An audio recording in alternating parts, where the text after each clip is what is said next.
How's everybody doing?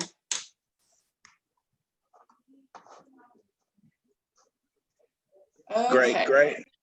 Good. Okay, well, today we're going to go over some basics. I kind of separated it into two different sessions because we're going to do this again next week. So today we're going to go over kind of kind of a skim on the top of things. So always at the end, like if you have any questions, if we don't get to them, you're more than welcome again to either reach out to me or reach out to Pete and he can get to me and we can go into more depth. But like Pete said, I'm Marcy Thompson. I work for Phillips Tax and I've been a QuickBooks Pro Advisor for 6 years now and started with the desktop, but have been doing online for the last 6 years for online, and then 10 years previous to that I did desktop. So we're going to do online today. Do any of you, I know, Dino, I talked to you, haven't gotten QuickBooks up and running yet. Does anybody already have QuickBooks Online already up and running?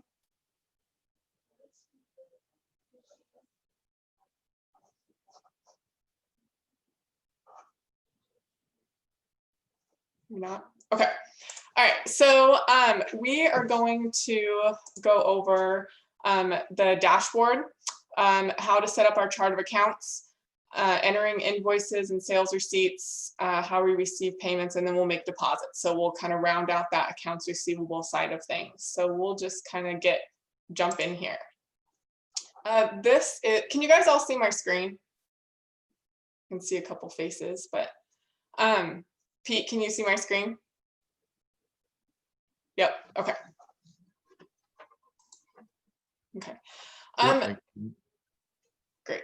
So this is the new dashboard for QuickBooks Online. They actually just redid it. And so if you already have QuickBooks, it may look a little different because they haven't gotten it rolled out to everybody. But this is eventually what everybody's is going to look like. And the things we're going to go over won't matter whether you have the old one or the new one. So we're just going to stick with this new one today. So I'm going to switch over here to a live view. Okay, so it's set up pretty simplistically. If you have not set up your QuickBooks, when you go in and get your subscription, it has a wizard and it will walk you through step by step. Put in your business name, put in your address, put in your phone number. If you do not have some of that information, you don't necessarily have to put it in. It will let you move forward without most of it, and we can go back and enter it later, okay? So once you get to the dashboard here, after you've filled in your wizard, it will look like this. And where you'll want to go to put in information for your business if you didn't have it before would be this gear icon. Okay, so this gear icon over here, if you click on it, it gives you several lists, okay? This is where you find how you set up the back workings of your QuickBooks, okay? So under accounts and settings, that's the one that you're gonna use the most. Hey, Mark, real quick. Yeah. Are you showing this on a web browser right now? Yes. Okay, you actually have to switch it because it's still showing PowerPoint. I just realized that that's what you were doing. It just click the share screen again and it'll switch and just choose your browser instead. Okay. It's a little weird. I always forget it too. Okay. Okay, so there's that better? Yeah, there you go. Okay, awesome. Okay, so let's start from the beginning here. Okay, so this is your dashboard. We want to click on this gear icon, okay, up in the top right hand corner. And it gives you the list of several things that you can do with setting up the back end of your QuickBooks, okay? So we'll start over with under your company, we have the accounts and settings, and that's gonna be the one that you're going to use the most. And so if you open it up, it gives you all of this information that it will ask in the wizard when you first set it up, but if you don't put it in, this is where you can fill it in later, okay?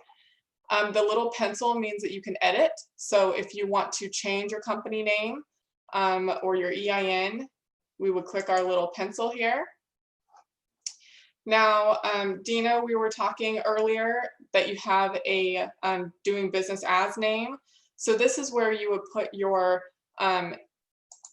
company name could be your doing business as name, but your legal name needs to be the name that is on all the legal documents, your LLC documents, your federal and state documents. That's what needs to be here for your legal name, okay?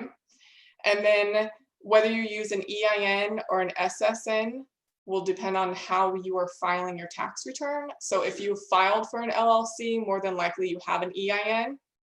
And so you can put that number in there. If you're doing a personal business, you're a sole proprietor, it's just you, and you haven't filed for an EIN, you can use your social security number. And a lot of that goes into taxes, and you can talk to your tax accountant about that. But this is where you put that information in. It's really important to have kind of those basics. Scrolling down, you have your tax form, and you put in your email, your phone number, all of that information. This is where you find it. So we're not going to go in depth, but I want you to know where it is to find where you put this stuff at.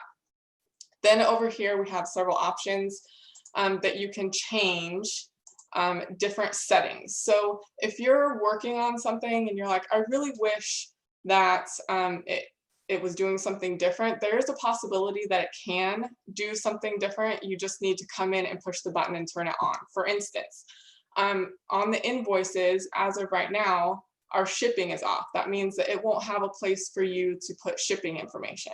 But if you want that, then you can come in here, you can do your edit pencil, and you can turn your shipping button on. Okay, does that make sense, guys? So if there's something missing that you feel that should be there, if you've done some bookkeeping in the past and you kind of know that, like discounts and service dates, things like that, there's a lot of things that don't automatically populate on our forms, as we'll see as we get into this, because it would just be overwhelming, and a lot of people don't use all of this stuff, but it is possible to put it on there. So this is where you go to find all that information. Something that I do that is really important that a lot of people use is our class tracking and location tracking. So if we click advanced, under categories, we have class tracking and location tracking, and I'm going to turn those on because I'm going to use them a little bit later. What these are for is, say you have a rental, you have lots of rentals. So you want to keep the income and the expenses for each different location under that location, okay? So we can have where we have a basics chart of accounts, and this will make sense when we get to the chart of accounts, but we have a basic chart of accounts that says utilities. So we put the utility bills in as utilities, but maybe we want the bill number 1 to go to location 1, and bill number 2 needs to go to location 2. It's a way for you to track different income and expenses to different locations or classes, okay?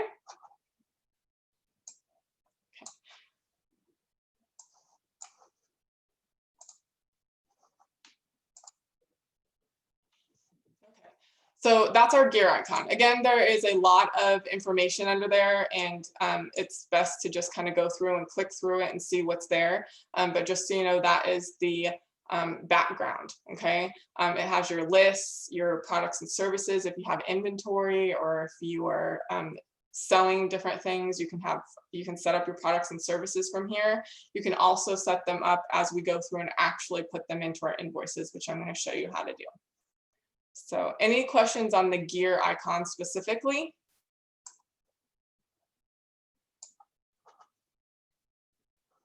Okay. Can they turn their mics on? Yes, they should be able to. I think a lot of them just have them off by choice. Okay, all right, that's fine. I just wanted to make sure that I'm not asking questions and they can't answer. So, okay. So that's our gear icon. The next button that you'll use the most is our new button. So under new, this is where you will do all of your daily basic transactions. This is where you will make new invoices, you'll write checks, you'll put expenses in. This is where you find all of that stuff that you do every day. So it is categorized under customers. So if you're looking for to make an invoice, receive your payments, make estimates. That's all under your customers, which is where we're going to be today. So we're going to start off with entering invoices. And Ms. Marcy, you said the next Zoom meeting will be going over the specific, like how to deal with customers on it, because I was going to ask a question on like if I wanted to invoice customers. Yeah, so today we're going to do invoices. Next week we're going to do the expenses and checks and bills and more of the accounts payable side of things. Okay, no problem. I'll let you continue because you may touch on what I was going to ask. Okay, perfect. Okay. So say we have a customer come in and we are going to provide them a service. And so we provided it or we're going to provide it, we need to send them an invoice. Okay, so under the new button, we can push invoice.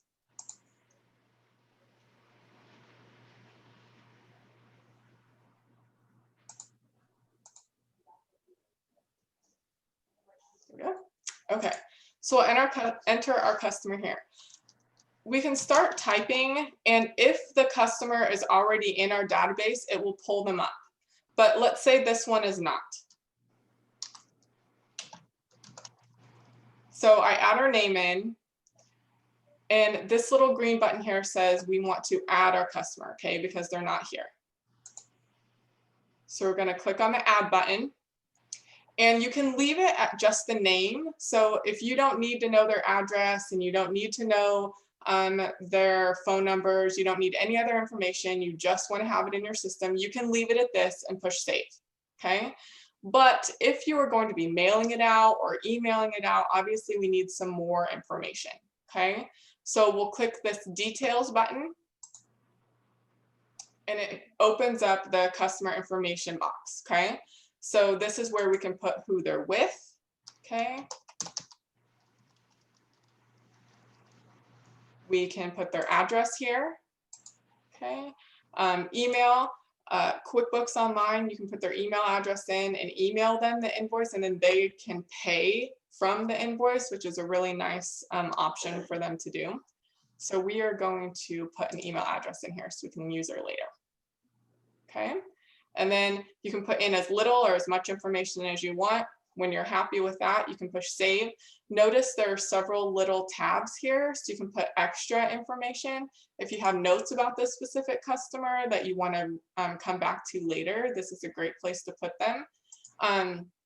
If they're exempt, okay, so if you are a wholesaler and you're selling to somebody that is exempt from paying sales tax, this is where you would want to put that information in. Also, your payment and billing, if they want to keep a payment method on file, this is where you would be able to put that in as well, and then you can charge their card as they go. Okay. All right, so we put in the information we need. I'm going to save this. Okay, it'll automatically put in the email address for me, and then I get to choose if I want them to be able to pay with QuickBooks. Okay, because QuickBooks has a merchant service that if you click these, it will initiate some questions and it will have you sign up, because then of course, like any credit card company, they will charge you a 3.89% fee for having them process your credit cards for you. Okay, but say we just want to do bank transfers, you can do that. It's cheaper. I think it's 50 cents right now per transaction. And that means that when you email the invoice to them, they can put in their checking account number and their routing number, and it just takes money out of their bank account and puts it into yours. And QuickBooks will do all the bookkeeping then for you, okay? But if you don't click those, then they will just get an invoice. They won't be able to pay, okay? Any questions on that specifically? Okay. Invoice date, we want to put in the date of service. Okay, so let's say we did this 12/1. And then we can put multiple dates in here. Okay, so say you did If you did like a lawn mowing service and you mowed 3 different times, you could put 3 different lines here. So let's say we did 10:01, 10:06. You can put multiple lines and then pick what did you do for them, okay? So if we were going to say that we mowed lawns for them, and we don't have the product and service in here, we can set it up. So if you use your down arrow, it shows what's already set up in here, and these are things that you will have to go in and set up, okay? What services do you have? What products do you sell? This is where they would be listed here once you put them in. But if they're not in there and you want to make a new one, then again, it's just like our customers. QuickBooks makes it really simple. We just click on our add button, okay? And it pops us over to our products and service board. So a lawn mowing would be a service, okay? So we are going to go say this is a service, and then we can fill out our information. Okay. You can put as much or as little information that you want to. You don't have to fill it all out. You do have to have the name. Anything with this aristocrat thingy needs to be filled out. We want to put our sales price. If you constantly change the sales price, you don't have to put a price in here, and then whenever you put it in on an invoice, it will just be blank. Okay, but if it's going to be the same, you can stick a price in there. Okay, now something that is really important is what account we put it in. Okay, because our chart of accounts is our backbone, and I apologize, I skipped ahead a little bit, but our chart of accounts is our backbone to our QuickBooks. If we don't get things in the correct accounts, then our books aren't going to give us the correct reports that we'll need to know, like how we're doing, what our taxes, our tax accountant is going to need, our bank, our loan officers are going to need. Okay, so we want to make sure that we get these in the right accounts. So the biggest mistake I see is when people set up their products and services is they stick them in as expenses. But we are invoicing clients, therefore we're receiving income. This is going to be income to us. So this needs to be an income account, okay? So you may have multiple income accounts. You may have an income account for services, an income account for products, okay? But when you use this down arrow, on the very right-hand side, it will tell you what kind of account that you are choosing. So if we choose sales, this is an income account, okay? So you just want to be aware that when you put in your account here for anything that you put in for product or service, you want to make sure that the chart of account is an income account, okay? Any questions on that? That's super, super important.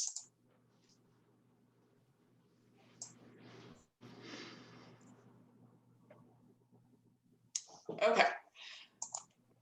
Hey, I have a question for you.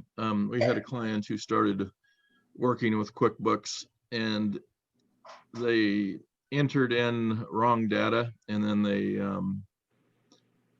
they didn't follow through with entering in their daily deposits, and then they would go back in and just batch enter them. Is that acceptable, just to batch enter them at the end of the month instead of like entering your deposits daily?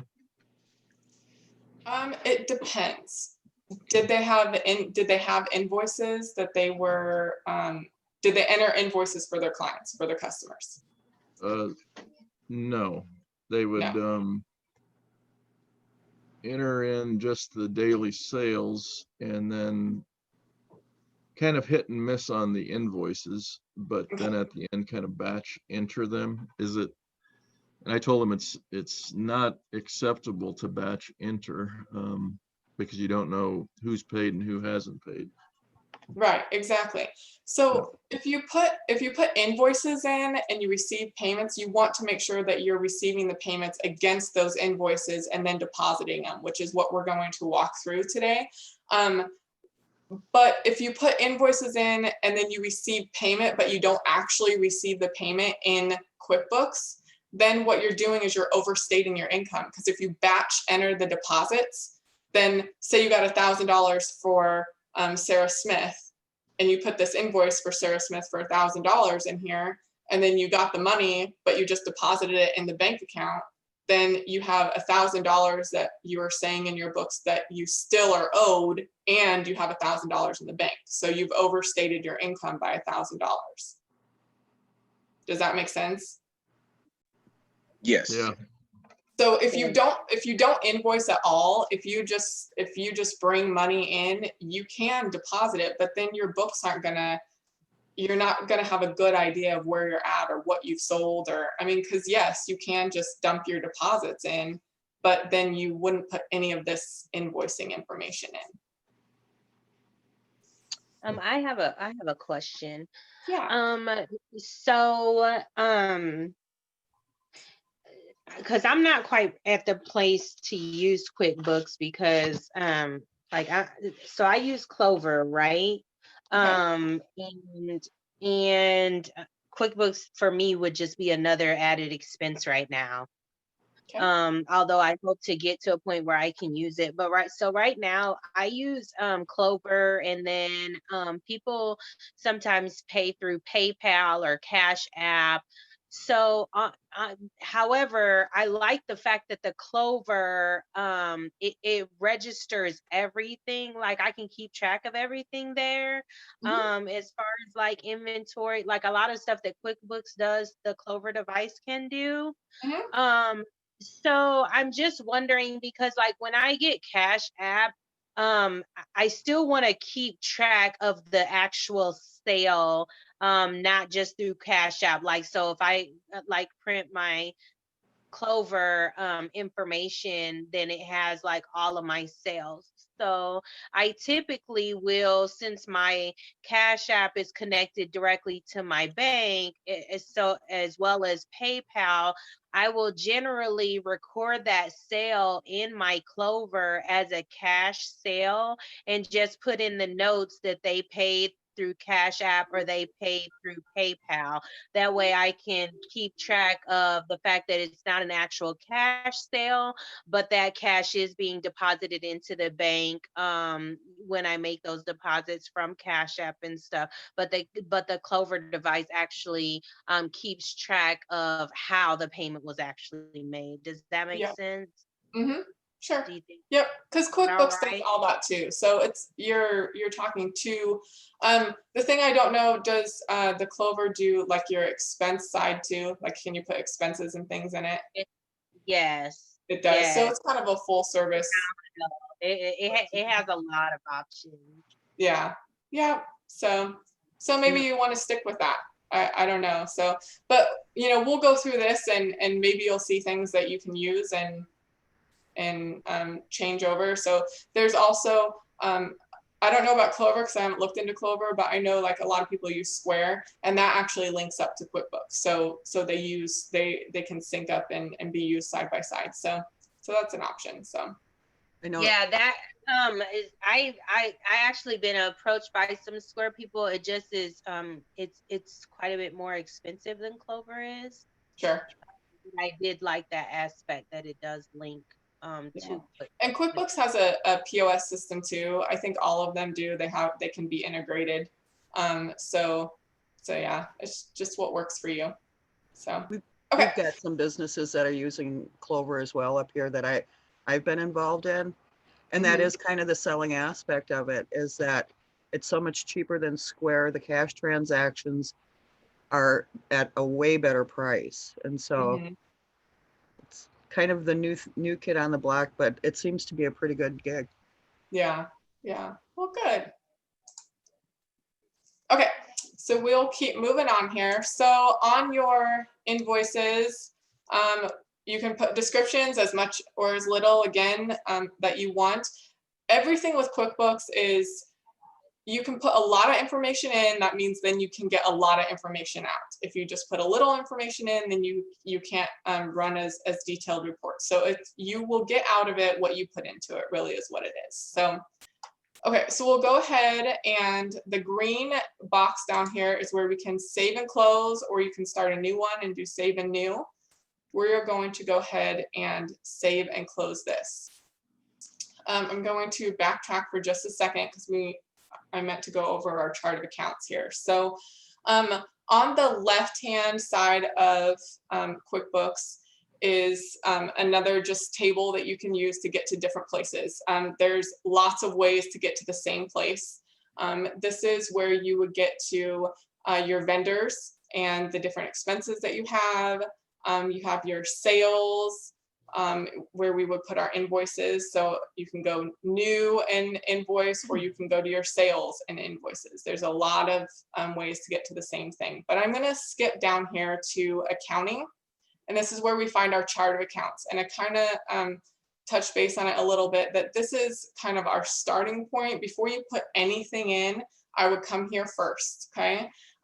When you set up your QuickBooks, it will give you a generic chart of accounts, and then you can go in and fill in what you need, okay? So the first thing that you would probably want is a checking account, right? If you get a business, the first thing that you have is a checking account. So to add that, we go to our new button over here, click on it, and then we tell it what kind of account do we want. Do you guys all have a copy of the handout that was sent out? Yeah. No. No? Okay. Okay, let me switch over here really quickly.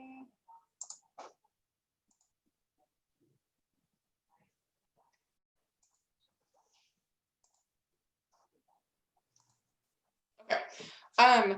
So you should have received an email, but if not, let us know and we'll send this out. It's just a little handout that I made of some slides that I have. So this is our acronym to remember what is part of our chart of accounts.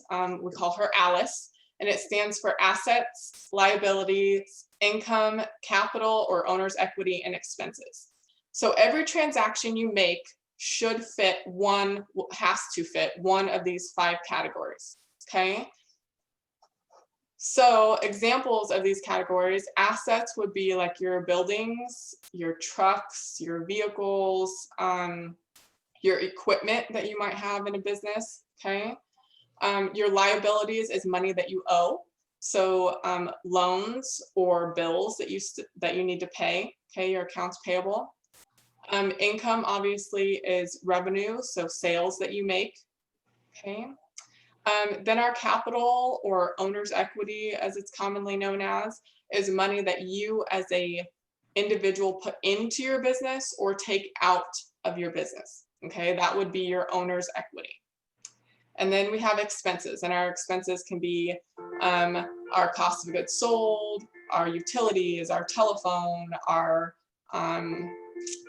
all of those different fuel, any of those expenses that we would have in our business. Okay, so the first thing you need to ask yourself when you go to make a transaction is, what kind of a transaction is it? Is it an asset, a liability, income, owner's equity, or expense?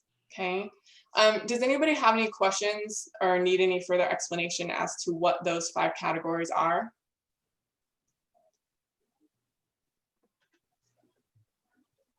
Okay. Hey everyone, I will just say I did just put a link in the chat. So if you guys want to look at those slides, it just open up the chat and there's a link to download those if you didn't get the email. Perfect, thank you.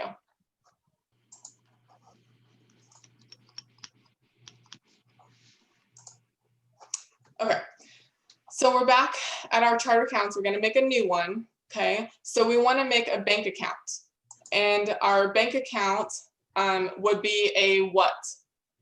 From Alice, the asset, liability, income, capital, or expense? An asset. Perfect. All right. So we're going to do a bank account.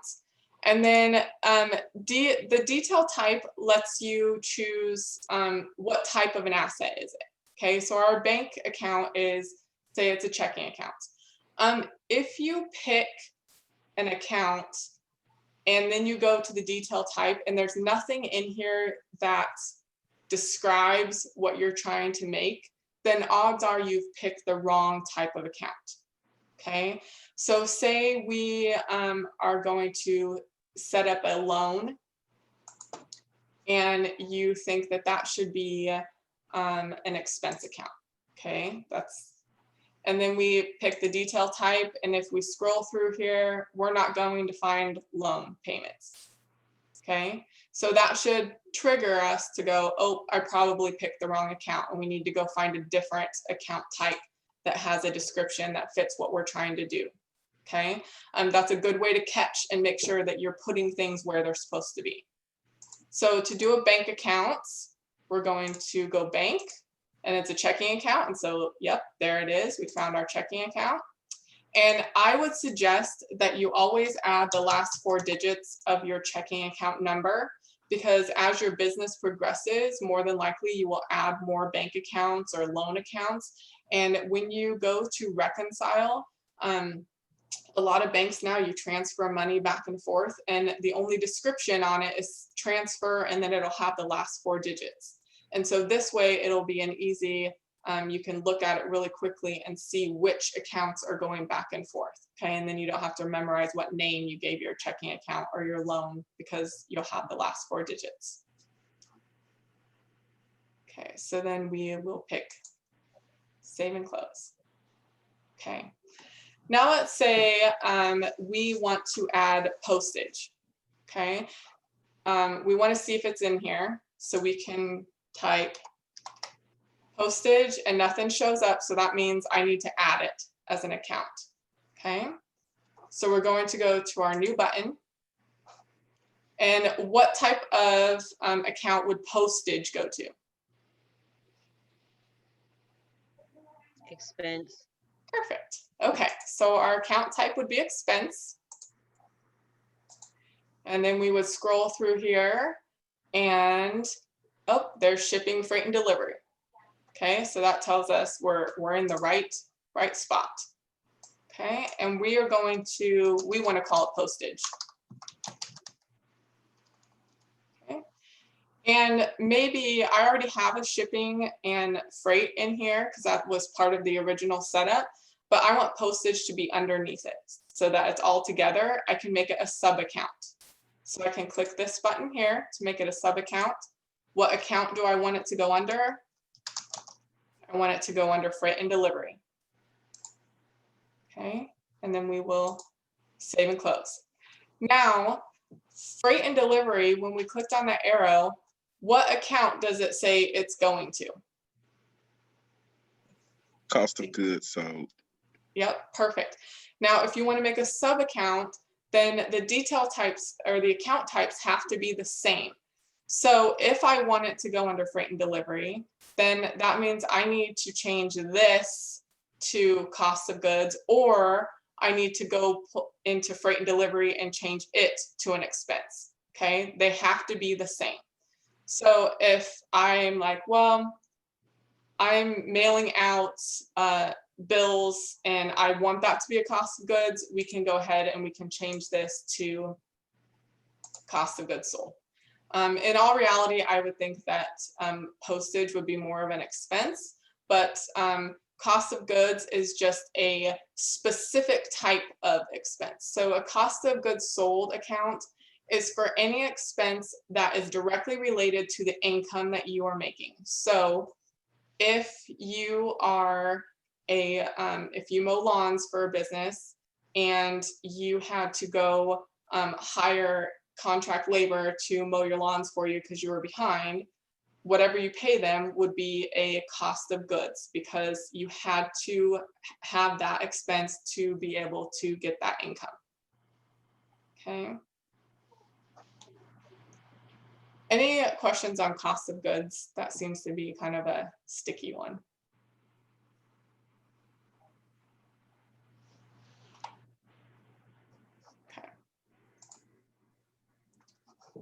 Okay, so if we look at our shipping,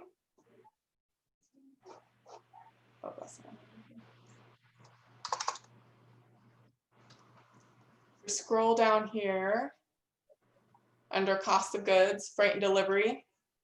Okay, we have our cost of goods, and it changed my. Okay, So when I changed the type, it also took out my name, the postage name. It sent it to cost of labor. Okay. If I want to change anything about these accounts, if I want to change the name or the account type, we go over here to the down arrow and we can edit. Okay. So we can come in here and change this to postage. Okay, so now when we go and look at it, our freight and delivery, we have postage as a sub account. Okay, now the other thing that you can do with your chart of accounts is if you have multiple of the same account, if you're typing away and you accidentally renamed it, and so now you have a couple that are the same things. For instance, let's see. I have a capital 1 here and I have a capital 1 here, okay? But they're the same account. I don't need 2 accounts. I want to merge them. So we can merge 2 different accounts.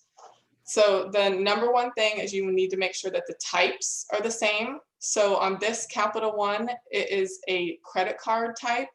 And this capital 1, I have it as a bank type. And so we need to make sure to merge them, we have the exact same type. So I'm going to change this one. And we are going to, actually, I don't want to do that. I want to change this one, sorry. We're going to edit this one. And we are going to change the type to credit card, okay? Because that's what our other capital 1 was. And then we have to make the name match exactly, even to the capital letter. Otherwise, it won't merge it, okay? So we're going to type capital 1, save and close. It'll give you a warning letting you know that if you change the type, it'll show up on a different place, okay? And we know that, so we'll go yes. And then it says, there's already one of these, do you want to merge it? And we're going to say yes. So merging means that if there are 4 transactions in one and there's 4 transactions in the other, you will now have 8 transactions, okay? So if there were any duplications, you'll need to take those out. Okay, and so now we've gotten rid of the capital 1 up here, it's now down here. Okay, any questions on merging or making new chart of accounts?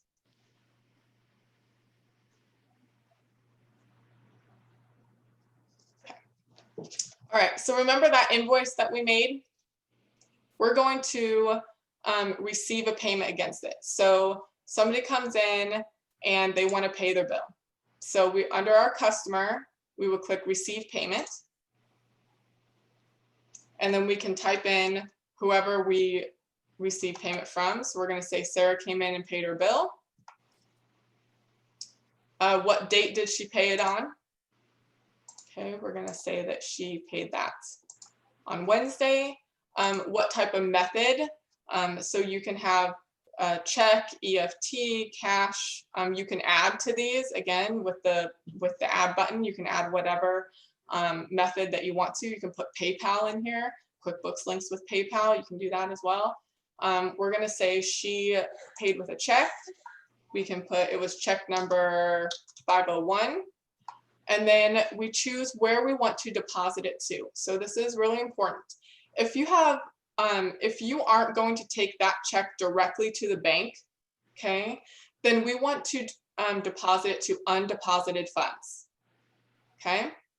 Because you can deposit it directly to your checking account, but more than likely you'll collect a couple of checks and then you'll take that group of checks to the bank. So if you come into QuickBooks and you receive each payment and you put them individually to the checking account, when you go to reconcile, it's not going to match because what you put in the checking account is going to be an accumulation of multiple checks, and your QuickBooks register is going to have them all individually. And then you'll have to add them together and figure out which ones match. Okay, so we are going to send this to undeposited funds. And she paid this invoice. Now, if she pays a partial invoice, then you can put, say she only paid $40, okay? then it will apply $40 and then she'll still have $6 on her account. If they overpay, then it will say this is going to create a credit and they'll have a credit on their account. Okay. We're going to say that she made her total payment of $46. Okay. And then we can save. Now, under each transaction, there is, you can make notes, obviously, but there's also this attachment box, and that's with whether it's a bill or an invoice or a payment. You can actually attach any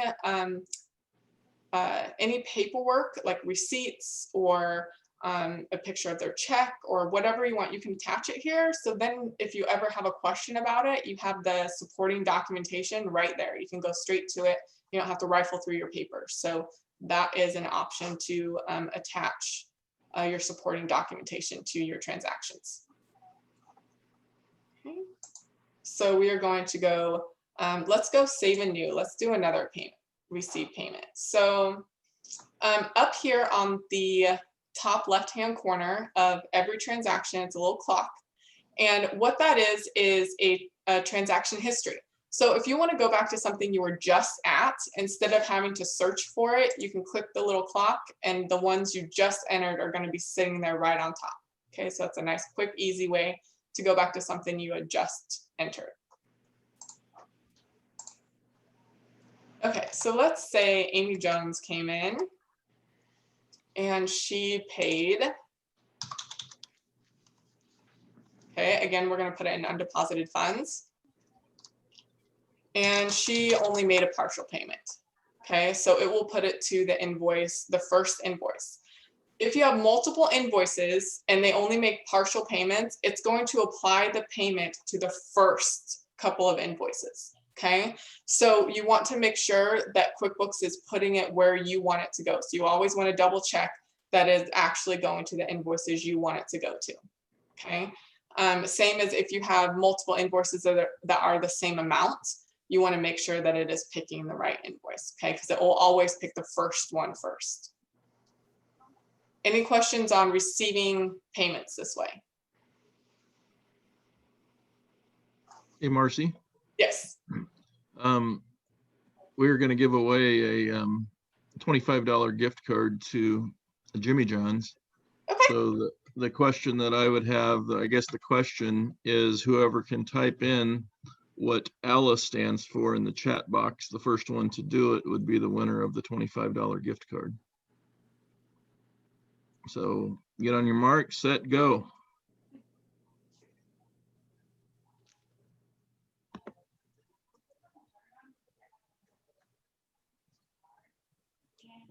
Yeah, yep, there you go. Each one of the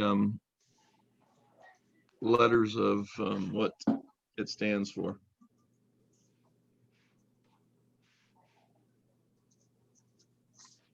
And I learned something today. I like that method there that Alice simplifies it.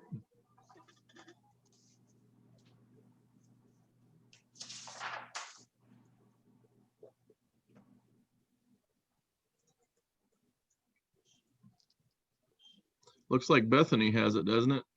Do you see that there, Marcy, in the chat box? Assets, liability, income, cash flow, and equity.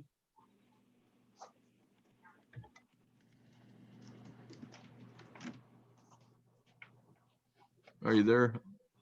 I'm trying to find my chat box. Okay. Oh, here we go. Gotcha. Yeah. Assets, liabilities, income, cash flow, equity. Assets, liability, income, capital, equity, expense. Yep, so Sarah's got it.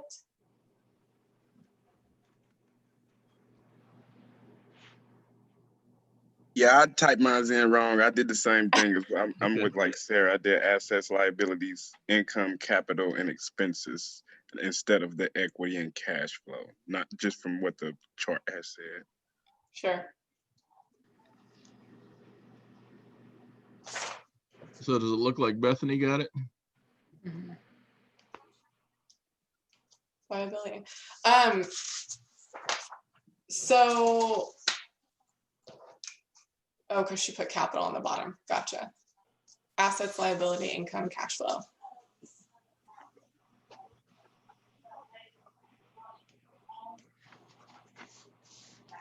That's up to you.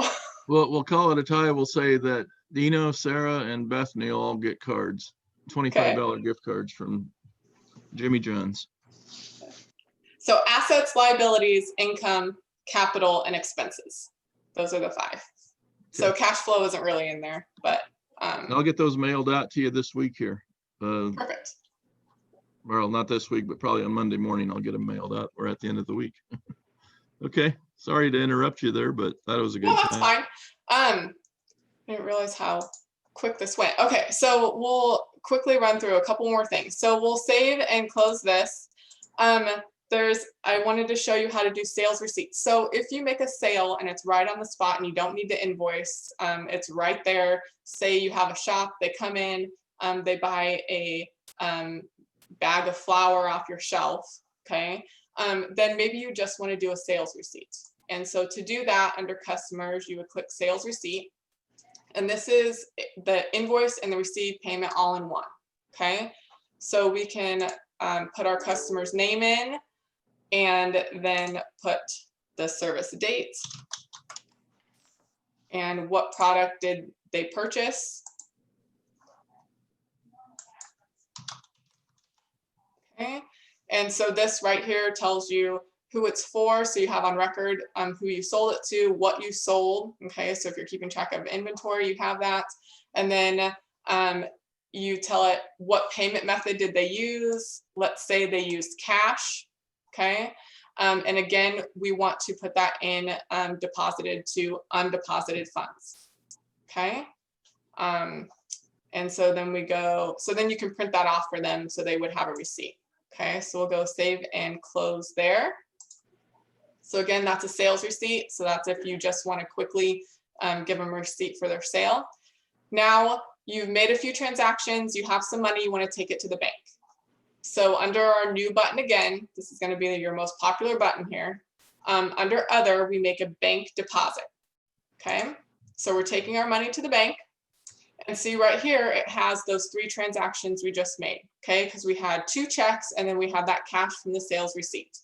So we are going to deposit all 3 of these, okay? And we are going to deposit it into what account? Up here, it's really important that you get the right account if you have multiple ones. So say we actually want to put this in our new checking account that we made. So make sure our checking account is correct. Say we made the deposit today, okay? And then say we got a check in the mail for an insurance premium, okay?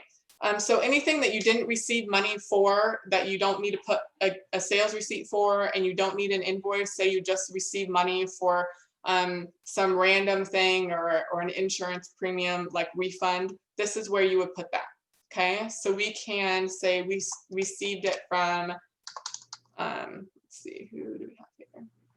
Let's say we received a refund from Amazon, okay? And it was, we had purchased some office supplies, so we want to put it back against office supplies, okay? Because we're getting that money back. So we'll put it against office supplies, refund, and say it was $12, okay? So the money we're actually taking to the bank then should equal this $258, okay? Now let's say when we get to the bank, we decide we're gonna go out to lunch, so we actually wanna take $50 cash out. So under here, there's a cash back, and it would go to owner's equity, right? Because you're the owner and you're gonna take cash out, right? So we're going to put $50 here. So what that does is it is putting all of the money into QuickBooks. It's saying you're taking it $50 out, and then it is depositing $208. And so when you get your bank statement, it should say that you deposited $208 on 12/4. Okay, any questions on making a deposit? I know that was really quick.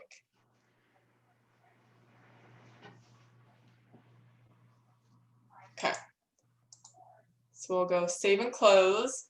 All right. So now just to finish things off, if we want to go and kind of look at what we just did, we can go into banking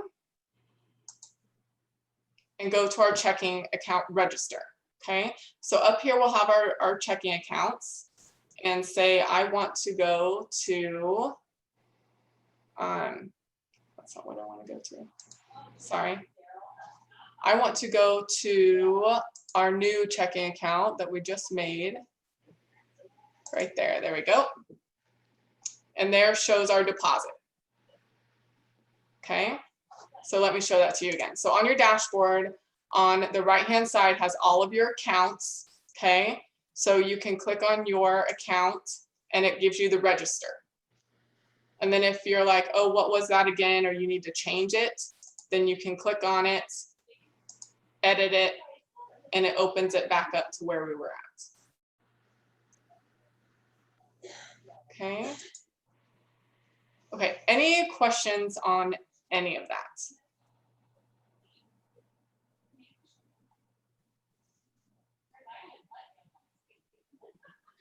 So when you did that bank deposit again, Miss Marcy, you went to accounting tab, right? I went to new and bank deposit. Okay, new and bank deposit. Okay, thank you. Yep, under this new button is where you're going to find just about anything that you need to do. Also, where you'll just be starting, the dashboard is going to have a lot of those things that you normally do. Like I said, this is new and I like it a lot better than our old dashboard because it has all the things that you would do on a daily basis. You know, add your receipt, add a bill, pay a bill. Those are all things that you would do on any given day. So that's a place that you can get to those simply too. Thank you. Yeah.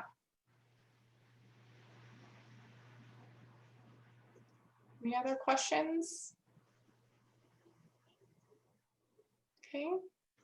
This is Janet. Can you hear me? Yes. I have one question. Can you do multiple businesses on the one QuickBooks? You cannot. You have to have one QuickBooks subscription per EIN number. Okay. So if you have multiple EIN numbers, you do have to have multiple subscriptions. Okay.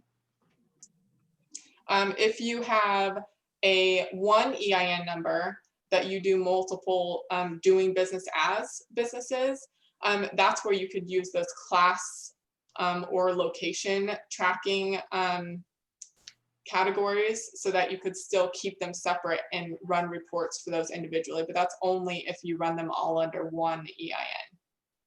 Okay, thank you. Uh-huh.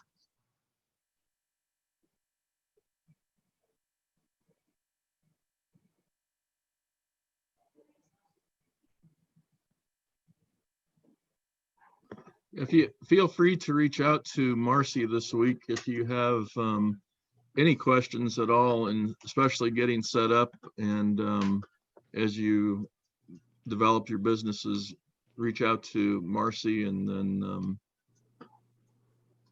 she can assist you in more detailed, I guess, more one-on-one. Yeah. Yeah, it's always easier to set it up correctly the first time. So yeah, please feel free to reach out with any questions. Okay. And then next week will be session 2, so it'd be the same time. And in the chat box there, before you take off, is there a better time during the day that works for people? Is it better in the evenings, late afternoons, or early mornings? And then weekdays or weekends? If you could just let us know what times of day would work ideally. We're trying to accommodate your schedule as much as possible. Okay.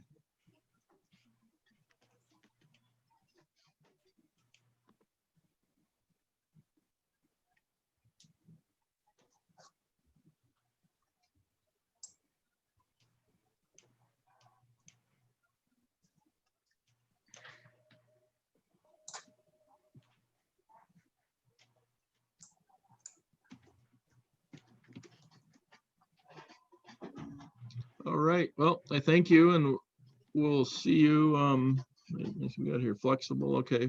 Flexible, Monday through Fridays, 8 to 4:30. So we'll keep it during the weekday and possibly go earlier in the morning, starting January. And we're going to continue throughout 2021 with a different topic each month. But the thing that we want to get back into is some face-to-face meetings once COVID kind of comes under control. Thank you, guys. Okay, thank you.